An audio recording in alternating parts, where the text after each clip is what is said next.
Continuando con aquellas enfermedades que afectan a los leucocitos, ahora vamos a ver la enfermedad de Pelger-Hughes, que en estado heterocigoto, que es como se presenta en la mayor parte de los pacientes, la realidad es que no existe manifestación clínica.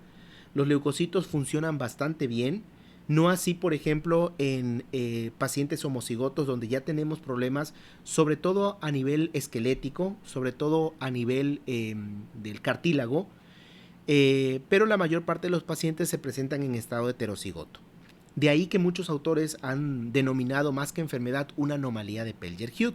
Se trata de una enfermedad autosómica dominante donde hay una mutación en el gen del receptor de la lámina beta, específicamente en el brazo largo del cromosoma 1, y esto da origen a una hiposegmentación del núcleo de los leucocitos, siendo las células que podemos observar más fácilmente en los neutrófilos, una porque existe mayor cantidad en la sangre periférica y dos porque al estar o tener mayor lobulación son las que frecuentemente se ven más afectadas. Sin embargo, esta hipercondensación de la cromatina, esta no lobulación de los leucocitos, las podemos también observar, por ejemplo, en eosinófilos, en basófilos, incluso en linfocitos y en monocitos, que ahí obviamente como estos no están lobulados, no se ve tan evidente este rasgo. Sin embargo, podemos estar observando hipercondensación de la cromatina. Hay enfermedades de Pelger-Hughes familiar, que es la que precisamente vamos a estar viendo en este tema, en donde prácticamente más del 80% de las células están afectadas con esta, repito, hipercondensación de la cromatina por la mutación que ya hemos dicho. Sin embargo, hay otras enfermedades que simulan un Pelger-Hughes, sobre todo, fíjense bien, el pseudo-Pelger-Hughes asociada a neoplasias mieloides. Hay que tener muy en cuenta esta parte porque muchas de las condiciones neoplásicas simulan condiciones hereditarias. Tenemos, por ejemplo, el pseudo-Pelger-Hughes asociada a neoplasias, tenemos, por ejemplo, el pseudo-Shedia-Higashi asociada a neoplasias, tenemos la pseudoliptocitosis asociada a neoplasia, tenemos, por ejemplo, la pseudoalfa-talasemia asociada a neoplasias. Entonces, tenga muy en cuenta todas las enfermedades que hemos venido hablando, aquellas enfermedades hereditarias, porque probablemente algunas de ellas las vamos a estar viendo en las condiciones adquiridas que se asocian a procesos neoplásicos mieloides. Tenemos también el pseudo-Pelger-Hughes asociada a fármacos como el cotrimoxazol. Este es un medicamento que tenemos que descartar cuando veamos células con hipercondensación de la cromatina, sulfanamidas, micofenolato de mofetilo, fármacos mielosupresores, colchicina, ganciclovir, ácido valproico, entre otros. Y obviamente el pseudo-Pelger-Hughes asociado a ciertas infecciones como el HIV, tuberculosis, neumonía por micoplasma, gripe, incluso el paludismo, el dengue y la mononucleosis infecciosa.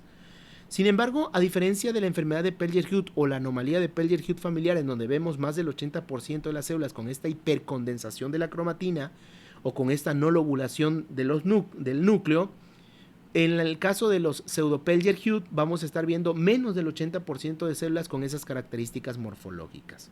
La historia clínica y esta condición en la cantidad de leucocitos que tengan este fenómeno morfológico nos va a permitir orientar y distinguir el caso uno de otro.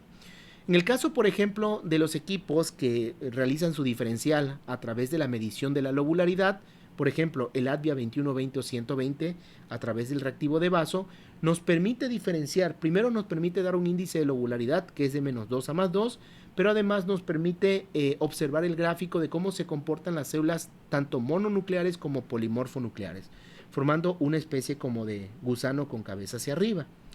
Se genera una especie de reactivo o en una cámara se someten las células a este reactivo y desnuda a las células, no hacia los basófilos que quedan totalmente intactos, y se pueden distinguir los polimorfonucleares, los mononucleares como los monocitos y en esta parte los mononucleares como los linfocitos, de tal manera que se forma este cúmulo de puntos.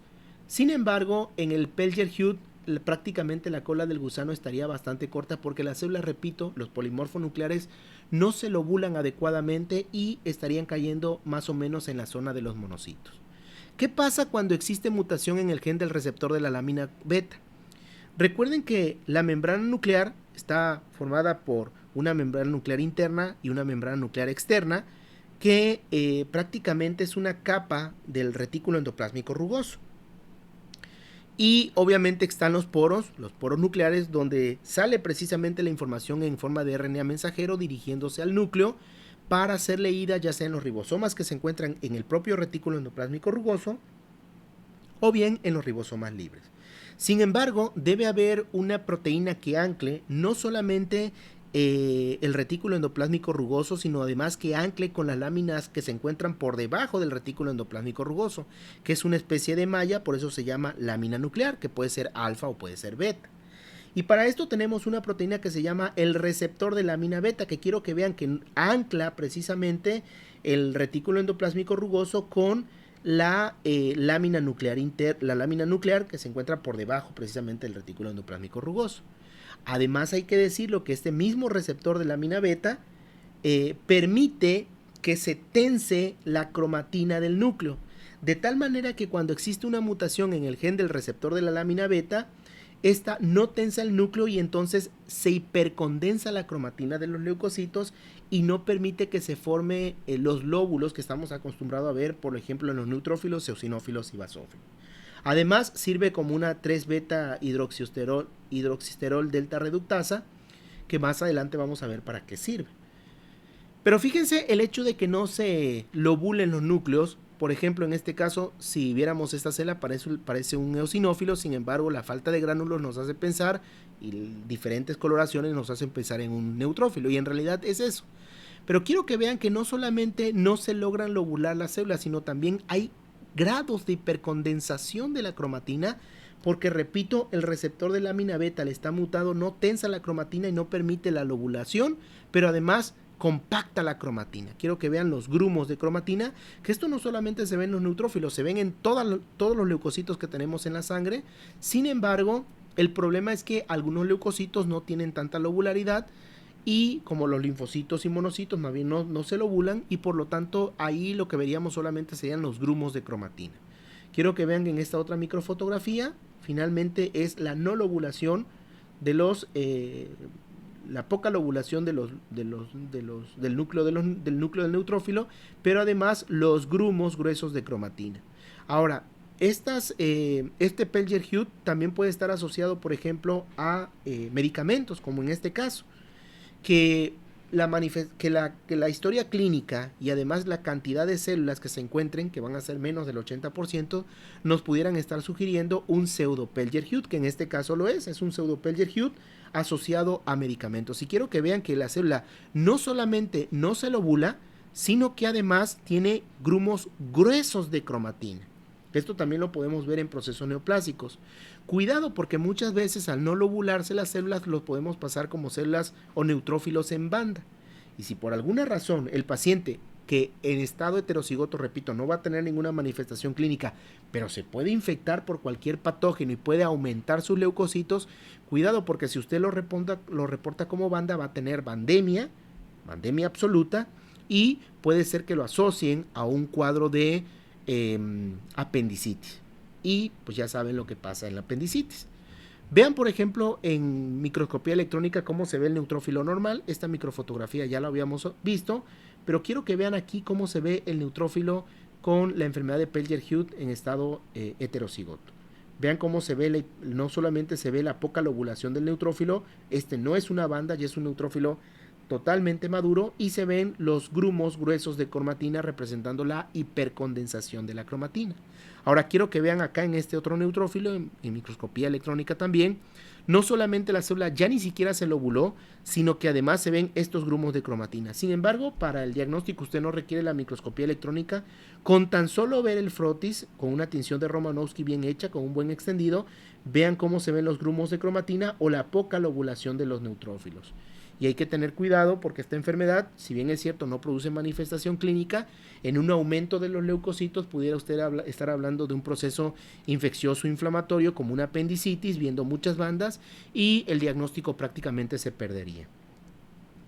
Cuidado porque hay ciertos animales que obviamente tienen un número de células con estas características morfológicas de Pelger-Hughes, por ejemplo los conejos o los perros. Quiero que vean que son las mismas características morfológicas, la falta de lobulación en los neutrófilos y la hipercondensación de la cromatina.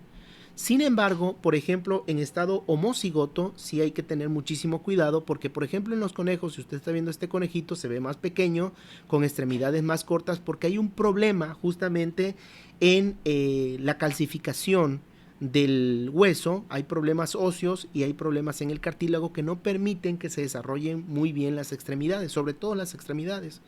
Ahora, puede ser incluso incompatible con la vida. Por ejemplo, quiero que vean esta imagen, cómo se ven extremidades cortas, dando lugar a un Pelger-Hughes en estado homocigoto que da origen a una condrodisplasia ósea de Greenberg. De ahí que, si bien es cierto los pacientes en estado heterocigoto no tienen manifestación clínica, hay que diagnosticarlos para también dar consejo genético. Ahora vamos a hablar de ciertas anomalías que, si bien es cierto, con esto no diagnosticamos al paciente, son otros los estudios, la historia clínica y otros estudios que van a soportar el diagnóstico de estos pacientes, finalmente se han visto estas características morfológicas en ellos. Por ejemplo, en el síndrome de Patau, en la trisomía 13, se ven múltiples apéndices nucleares, pero no es el único síndrome. No es la única trisomía, por ejemplo, la trisomía 14 o la trisomía 18 en el síndrome de Edwards, se ven estos múltiples apéndices nucleares. Vean cómo se ven aquí bastante alargados, que son como palillos en tambor. Algunos le dicen barbas, pero en realidad son apéndices nucleares múltiples. Recuerden que en el caso de las mujeres, el 15% de sus neutrófilos aproximadamente van a tener un apéndice nuclear que representa el cromosoma inactivo, el corpúsculo de Barr. En el caso de los hombres no encontramos prácticamente esto. Sin embargo, por ejemplo, en procesos mielodisplásicos hay que tener mucho cuidado porque muchas veces parte de los cambios o los datos morfológicos de displasia pueden ser el aumento de los apéndices nucleares, múltiples apéndices nucleares. Entonces, como parte de la revisión morfológica ante un posible síndrome mielodisplásico, pues hay que decir, si es que los tiene, los múltiples apéndices nucleares. Y quiero que vean aquí cómo se ven estos palillitos de tambor, que repito, en el hombre frecuentemente no los encontramos, en las mujeres encontramos 15% de sus neutrófilos con esos apéndices nucleares. Ahora vamos a hablar de los trastornos relacionados con MIH9, en el gen MIH9, y aquí tenemos varias enfermedades, por ejemplo el Meigs-Hegling, el síndrome de Sebastian, el síndrome de Fechner, el síndrome de Epstein, que son quizás las 4 entidades que se encuentran relacionadas con el gen MIH9, siendo el síndrome de Sebastian una anomalía que vamos a ver más adelante, realmente no ofrece ninguna diferencia con el Meigs-Hegling, y siendo el Meigs-Hegling la más frecuente de todos estos trastornos. Se trata de una enfermedad autosómica dominante que se caracteriza por macroplaquetas, que parte de valorar una biometría hemática es ver el volumen corpuscular medio, que más o menos oscila entre 8 a 12 femtolitros, puede variar dependiendo del equipo, algunos son más sensibles que otros, recuerden que es un promedio. Sin embargo, en estas enfermedades el volumen plaquetario medio incluso puede estar arriba de 20 femtolitros, 20, 21, 22 femtolitros. Existe trombocitopenia, sin embargo la trombocitopenia no es tan profunda, generalmente es entre 100 y 150 mil. Y cuidado, porque si usted lo diagnostica como una PTI, puede darle tratamiento como, por ejemplo, inmunosupresores como los esteroides, y lo único que ocasionaría, al ser una enfermedad hereditaria, sería básicamente el síndrome de Cushing, asociada precisamente a la alta administración de estos esteroides. Pérdida auditiva sensorineural, que puede ser progresiva, la alta frecuencia en las más afectadas, cataratas preseniles y glomerulonefritis. La combinación de estos elementos va a dar origen a cada una de estas entidades que están relacionadas con el gen MIH9. Repito, es una mutación en este gen que codifica la cadena pesada 2A de la miosina no muscular o miosina tipo 9. Dentro de ella, repito, la más frecuente es la enfermedad de Meigs-Hegling. Tenemos otras que no son tan frecuentes como el síndrome de Sebastian, el síndrome de Fechner y el síndrome de Epstein, siendo la más frecuente, repito, la anomalía de Meigs-Hegling. Quiero que vean los hallazgos clínicos y de laboratorios asociados a este gen, el MIH9, las diferentes enfermedades que se encuentran relacionadas a esta anormalidad, y vamos a valorarlo con respecto a la macrotrombocitopenia, inclusiones Meigs-Hegling, MH, en los libros la van a encontrar como inclusiones de Dell. Acuérdense que las inclusiones de Dell primero se dan en infecciones y es retículo endoplásmico rugoso que no se ha degradado por por la rapidez en la maduración de ese neutrófilo. En este caso es otro tipo de patología, se trata de un problema en la cadena pesada 2A de la miosina no muscular que como está anormal se precipita, jala los ribosomas y usted lo ve como una especie de cuerpo de Dell, pero no es un cuerpo de Dell. Aquí el problema no es que la célula haya madurado muy bruscamente, aquí el problema es que hay una miosina no muscular diferente o anormal. Y esta normalidad no solamente la va a encontrar en los neutrófilos, como sucede por ejemplo con los cuerpos de Dell que la encontramos en las infecciones y los afectados son los neutrófilos y a veces los monocitos. En este caso la vamos a encontrar en todo tipo de leucocitos como neutrófilos, eosinófilos, basófilos, monocitos, linfocitos, todas las células nucleadas. Obviamente en las células que no son de color azul o no son de color gris se van a observar mucho mejor, como en el caso de los neutrófilos. Sin embargo, vamos a ver microfotografías en donde también los basófilos, eosinófilos, linfocitos pueden tener esta inclusión MH. Repito, el término más apropiado, más que de Dell, debería ser inclusión MH. Y obviamente requiere de una historia clínica para tratar obviamente de encuadrar en una de estas entidades asociadas a la mutación MIH9. En el caso del Meigeglin, vean cómo hay macrotrombocitopenias, inclusiones MH, pero no hay sordera, nefritis y cataratas. Quiero que vean que estas características clínicas han sido descartadas y obviamente ya pudiéramos estar hablando de un Meigeglin. En el síndrome de Sebastian, que hay un problema aquí en esta enfermedad que muchos incluso, como ustedes se dan cuenta, muchos ni siquiera la colocan, porque la realidad es que es un Meigeglin finalmente. Vean que hay macrotrombocitopenia, hay inclusiones MH y las otras características clínicas no están presentes. En algún momento algunos autores vieron por microscopía electrónica los arreglos que tenían estas inclusiones y algunos estaban como, digamos, no eran iguales, había quizás un desarreglo en ese sentido y pues dijeron se trata de una enfermedad diferente. La verdad o la realidad es que es la misma enfermedad, es un Meigeglin común y convencional y corriente. Ahora, en el caso por ejemplo de haber, además de las características morfológicas o de la biometría hemática que encontramos en el Meigeglin, sordera, nefritis y cataratas, entonces estaríamos hablando de un síndrome de Fechner. O si hay macrotrombocitopenias, no hay inclusiones MH, pero hay sordera y nefritis, estaríamos hablando entonces de un síndrome de Epstein o una enfermedad de Epstein, que es justamente un trastorno relacionado con el gen MIH9. Quiero que vean, por ejemplo, las plaquetas de un paciente normal, como se ven, cae justamente, y vean que el volumen plaquetario es de 11 femtolitros. Y quiero que vean ahora quiero que vean ahora la disposición normal de las plaquetas que prácticamente cae en el límite y luego vuelve a subir para hacer el conteo de los leucocitos. Pero quiero que vean ahora en una macrotrombocitopenia, en estos casos, por ejemplo, de trastornos relacionados a MIH9. Las plaquetas no solamente son grandes, sino que no caen, y además de que no caen, algunos incluso pasan, si el equipo no es tan sensible, como una especie de leucocitos. Así que hay que tener mucho cuidado. Algunos equipos ni siquiera pueden leer el volumen plaquetario medio. La realidad es que yo hasta ahora no he visto algún equipo que no pueda leer el volumen plaquetario medio, a no ser que ustedes me digan otra cosa. Yo he tenido la oportunidad de trabajar con Sysmex o con los Advia 2120 o 120 o con algunos Coulter, y el volumen plaquetario medio, por muy elevado que esté en este tipo de enfermedades, sobre todo el Meigeglin, que es el que más experiencia se tiene, frecuentemente da volumen plaquetario medio de 20, 21, 22, 23 femtolitros y sí lo cuantifica el equipo. Ahora quiero que vean por ejemplo las microfotografías. Aquí se ve un neutrófilo, fíjense el tamaño de las plaquetas, que ya para este punto ya usted vio el volumen plaquetario medio y se dio cuenta que estaba bastante alto. Algunos son tan grandes y alargadas que tienen el tamaño de un linfocito, pero quiero que vean la inclusión MH. ¿Cómo sé que es una inclusión MH y no es un cuerpo de Dell? Porque obviamente esta inclusión no solamente lo ven los neutrófilos, sino además en los otros leucocitos, y además observamos plaquetas gigantes. Quiero que vea aquí un paciente normal, están las plaquetitas pequeñas, no hay cuerpos de DEL, no hay historia clínica, no hay trombocitopenia, ni historia clínica de sordera, nefritis ni cataratas.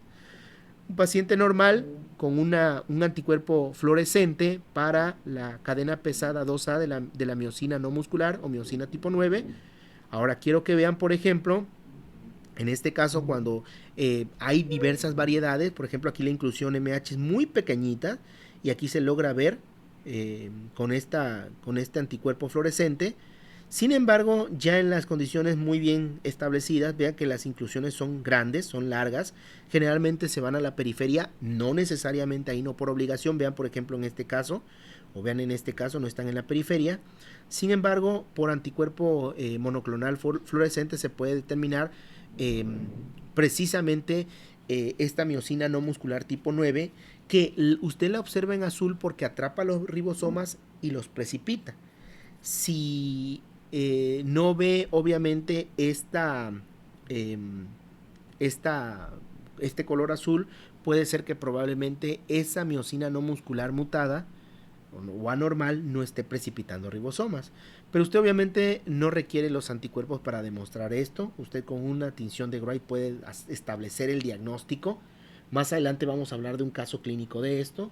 Y quiero que vean cómo se ve la inclusión MH. Es bastante larga, debe tener una buena tinción de Wright, no con los reactivos de Heisel. Y vean la macroplaqueta, que prácticamente tiene el tamaño de un eritrocito. Y quiero que vean que la plaqueta en gránulos es normal. No hay un problema granular, cuidado con esto. Las plaquetas son bajas, ciertamente. Los gránulos, el tamaño es grande. Sin embargo, los gránulos son normales. Los pacientes no tienen datos de sangrados porque además la plaquetopenia o la trombocitopenia no es grave, es del orden de 100 a 150,000 plaquetas.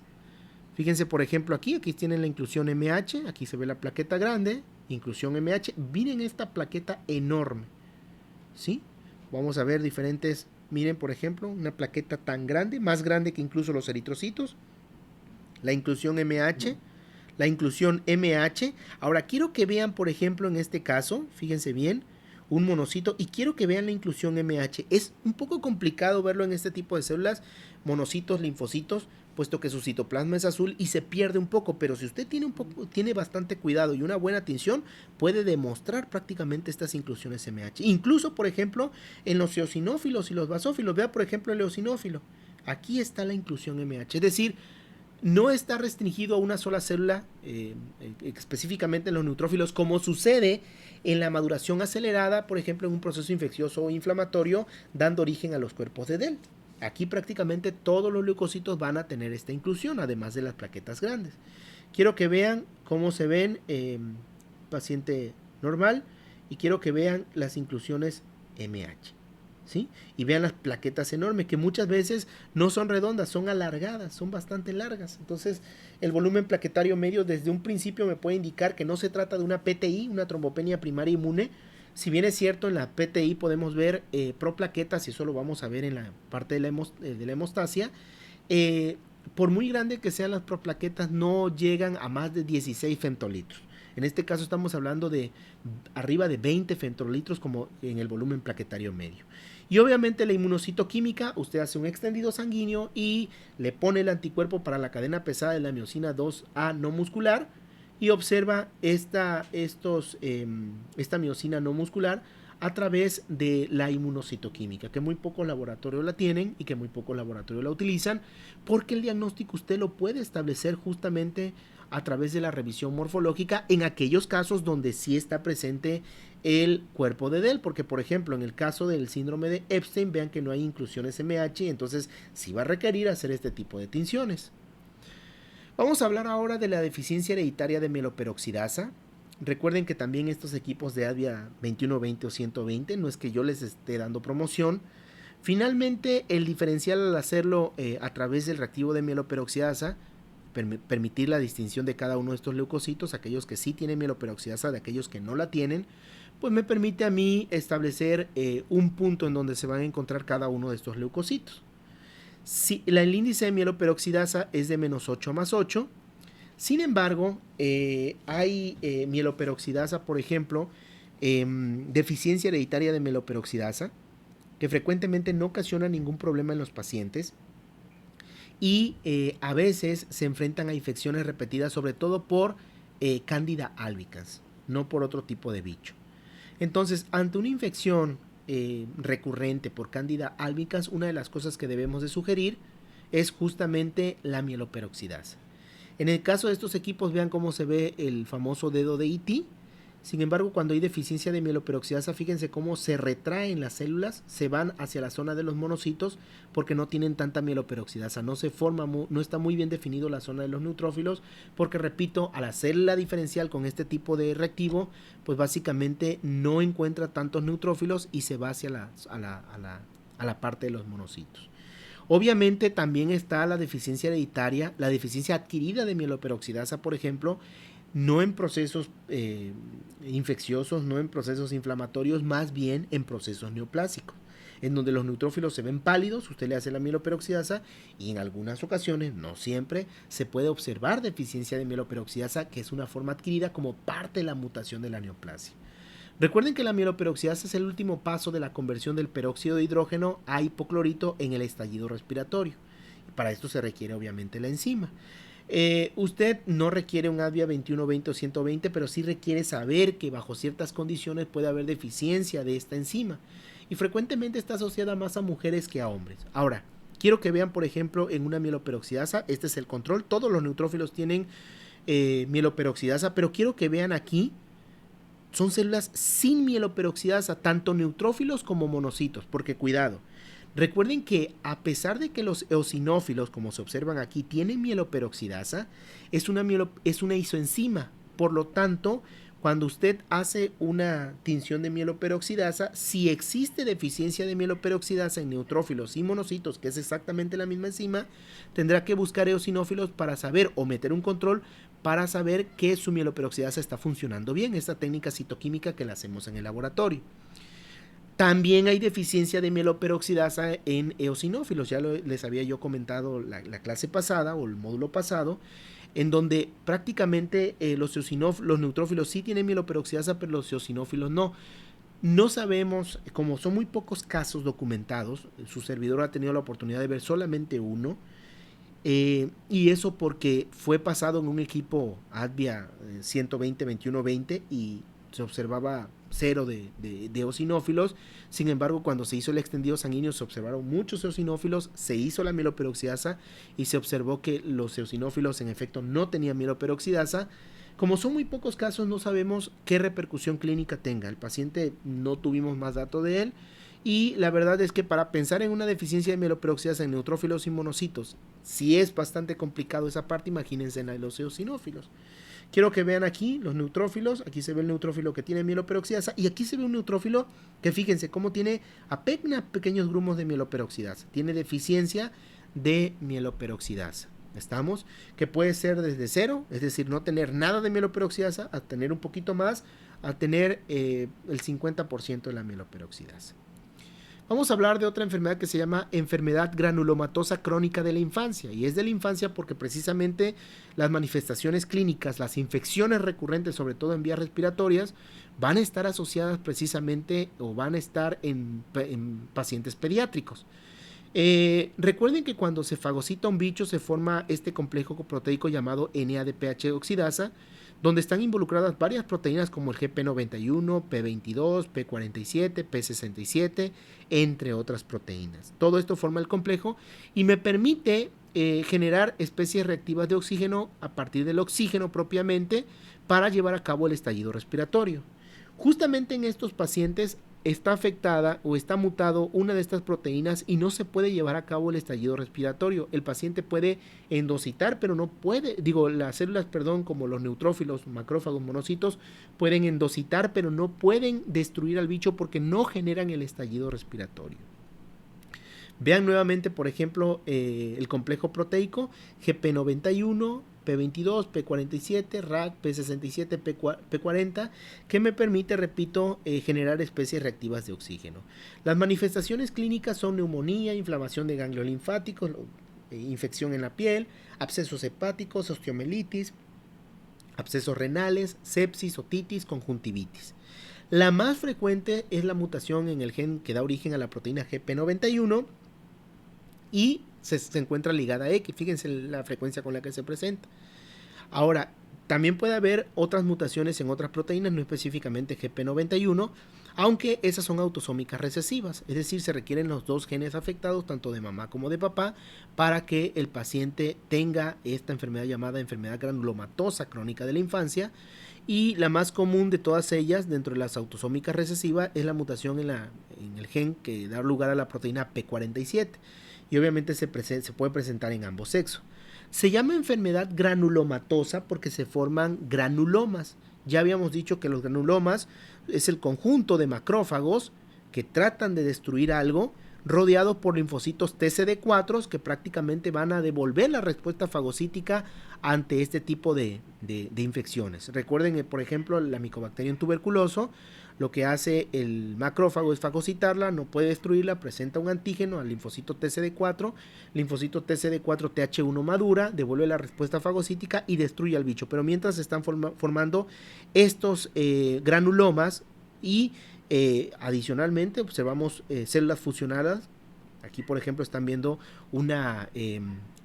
un macrófago gigante multinucleado, una célula tipo Langhans específicamente.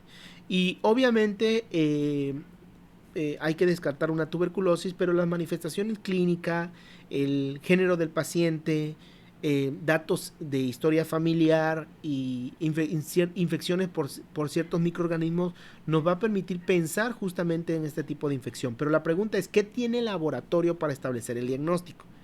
Muchas veces los laboratorios generales tratan de meter bioquímica, pruebas básicas de laboratorio, y eso está bien. La pregunta es si cuando se nos presentan estos casos que tenemos, todos tienen glucosa, todos tienen colesterol, todos tienen triglicéridos, pero ¿y este tipo de cosas quién las está diagnosticando?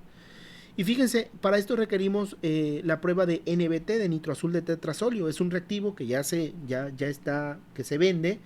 Usted hace un concentrado de leucocitos, trata de no maltratar tanto los leucocitos, en el suero del paciente, del mismo paciente, o en el plasma del mismo paciente, coloca una cierta cantidad de NBT, además le agrega perlas de poliestireno y lo mezcla bajo ciertas cantidades con el concentrado de leucocitos y lo somete a incubación a 37 grados centígrados más o menos durante una hora. Y entonces usted está viendo cómo va cambiando incluso de color, porque el nitroazul de tetrasolio, el reactivo de NBT, es totalmente transparente cuando se reduce, es decir, cuando lleva el estallido respiratorio a la célula, si es que lo va a llevar, empieza a generar, cambia de color transparente a color negro, y esto usted lo puede resolver a través de una microscopía de luz.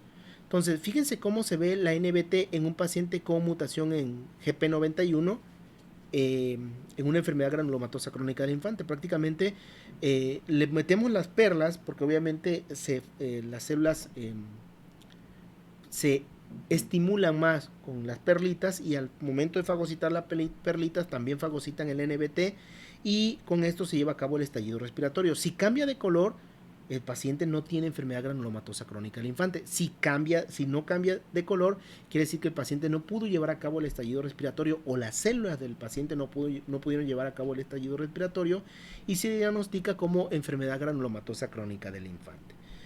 Tenemos estas perlas porque pues obviamente en lugares donde no se tienen cultivos podemos utilizarlas para estimular a la célula que fagociten algo.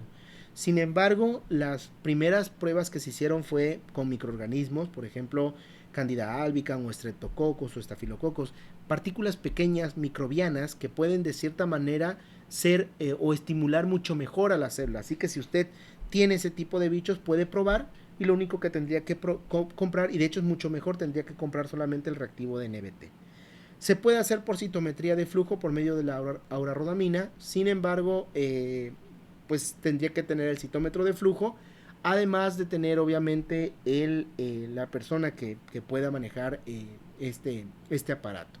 Es mucho más sencilla la prueba de NBT, y bien hecha nos da una información suficiente, nos da una información importante acerca del estado de estallido respiratorio de las células del paciente. Más adelante vamos a hablar de la enfermedad de dengue y vamos a concluir con enfermedades lisosomales para que al final de esta semana usted pueda presentar su examen final, su examen modular del módulo número 5.